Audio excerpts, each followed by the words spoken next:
Hello, Angela Benedict. I'm a big fan of your channel, and I really relate to you as a person. I swear that you're pretty much like my freaking lost gothic sister. I wish I got to grow up with you as a teenager in the 90s because your stories are just so nostalgic and so awesome. And I've left in the comments a couple of times that I'm obsessed with the 90s goth era a lot more than the 80s because I think 90 uh, is a place I really should have grown up in. But I think what's also really cool about the 90s was there was still a lot of traditional root within the goth scene. Um, so I'm going to tell you a little bit of my experiences that got me into the goth scene. I was always a very darkly inclined and spooky little kid. I was raised on Halloween, and I eventually discovered horror movies and was terrified of them until I was 12. I was terrified of It, the clown, and Chucky. um, but my parents always raised me on Halloween, so I always loved the spooky things and always wanted to wear black, and it gave me great joy and happiness. And my life, unfortunately, was very fucked up, and it helped me through a lot of like hard times in my life. Um, I was so intrigued by people that were just as bummed out as I was. Um, and there was a documentary where basically one of the guys was saying goth is a stylish way of being bummed out. In this 90s gothic documentary called Gothumentary that I was talking about to you. It is on my channel. It's in a link under my page that's labeled Goth. You just have to flip through it and it should say Gothumentary on it. I discovered that. And I also really discovered it when I was really young in the Eastwood Mall. This was in Ohio. Basically, I was with my parents. I believe I was like 5 or 6, and I was walking with my sister and me, and we were holding my mom's hand and stuff. And we had just walked out of the Hot Topic because my dad liked going in there because he loved 80s metal hair bands like Motley Crue. So he was constantly in that store, and I was always hearing this really magical gothic music just pumping out of there, and just the smell of the leather and the ambiance of the store, and it smelled like incense and leather, and it was just very dim and red and gothic looking, and the brick on the outside and the gargoyles. And I remember vividly, I remember him to this day. It was a goth guy that walked out of the Hot Topic, and he was head to toe in gothic Victorian stuff. Top hat, cravat tie and all, even a walking stick and winkle pickers. The man had white foundation, white contact lenses, black lipstick, black as pitch eyes, and vampire fangs. Was not terrified. I was so enthused by this. And my dad and my mom said, "Look, he looks like Jack Skellington," and he smiled at me.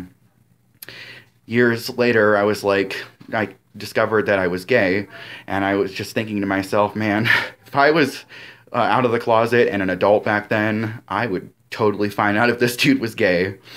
But he was such an inspiration to me in the goth scene, and it really was the gateway into it. Now, my baby bat years consisted of a lot of new metal and stuff like that, and wearing really bad trip pants, and shopping at the Hot Topic a lot, and thinking that Hot Topic was God, and God of all goth, even though I had no clue what I was talking about. I remember this, and this is embarrassing, but it's true, and I'm going to admit it because it's over and it's done with. I had like long, coconut emo boy hair, and I'd spiked it up with freaking Got to Be Glued, and I was wearing a Fred t-shirt. The YouTuber that's like, "Hey, it's Fred," and trip pants. And a group of goth kids in trip pants walked past me and laughed hysterically because I thought anything in Hot Topic was goth.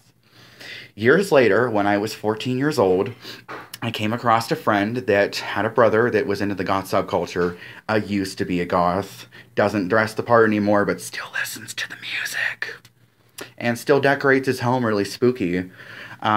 So even though he's in denial, he's still goth. But he gave me one of my first 3-disc CDs. It was kind of like the Dark Box, Maybe it was the same company, but I'm not exactly sure. I did not own the Dark Box. I owned an album that was sold in Hot Topic called Goth Industrial Club Anthem CD.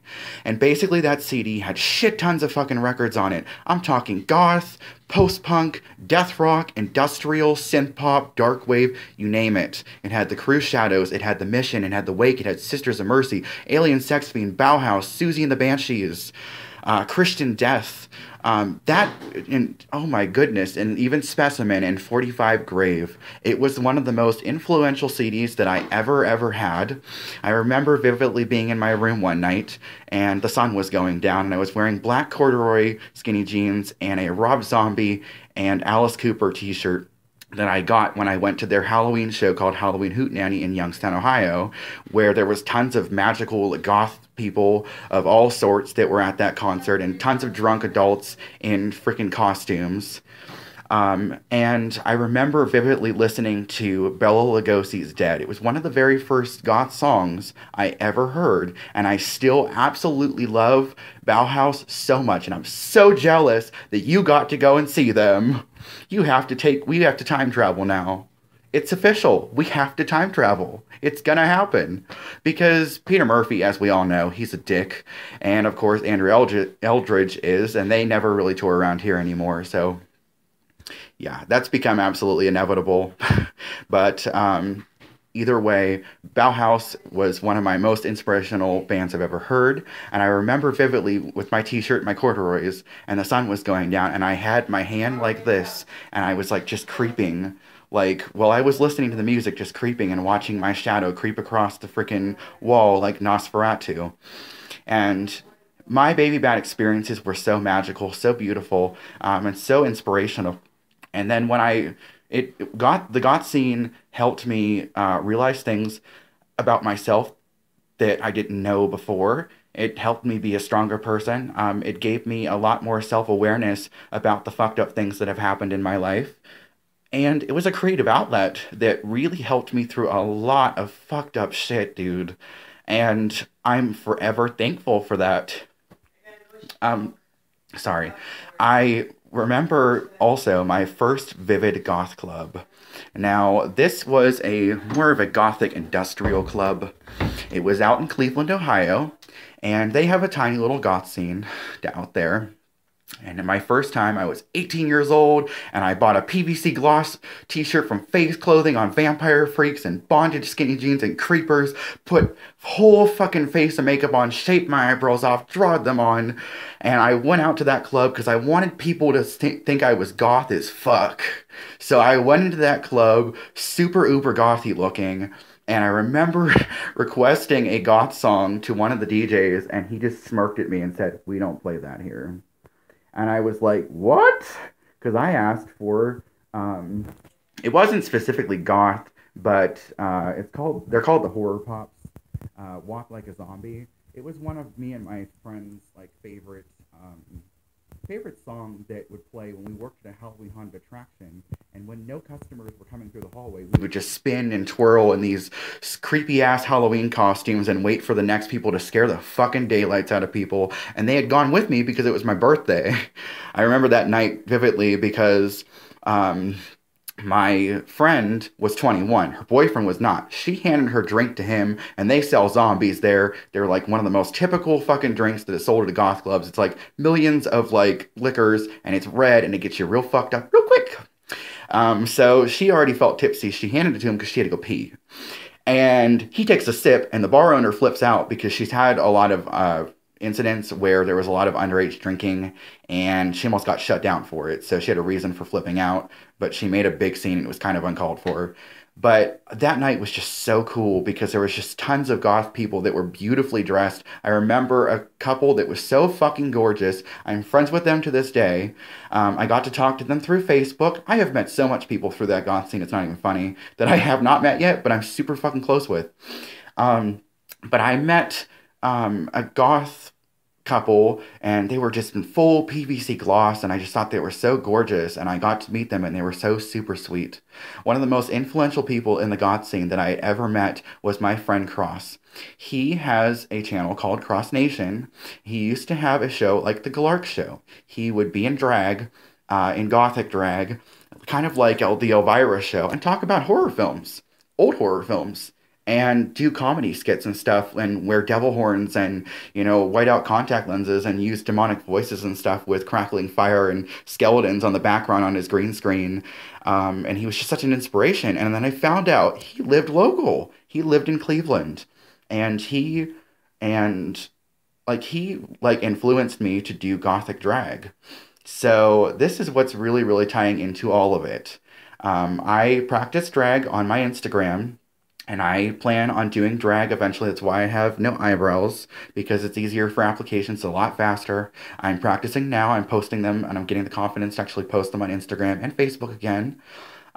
So if you can give this wig to me, most definitely do it, because I love that wig. It is super fucking cute. You can message me on Messenger.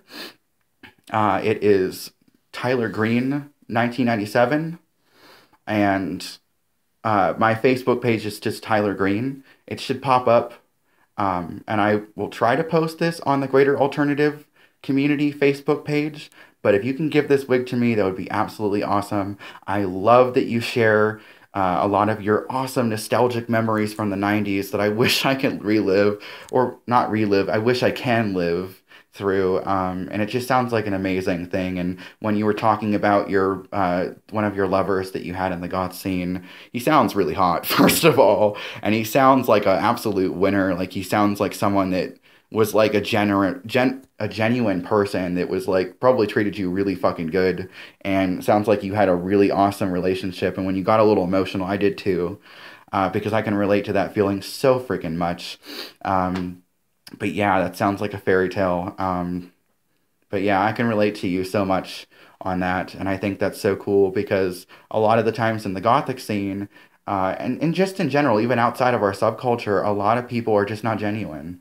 And it's really hard nowadays to find a genuine goth person that isn't full of themselves and thinks they're gothier than thou. And I know you've dealt with them, and it's super hilarious every single time you rip on these people, because it's so awesome, and they totally deserve it, because they're fucking dick bags, and they need to know they're dick bags, because it's not good for the subculture. But you're awesome, and I love you, and I hope you see this. Bye.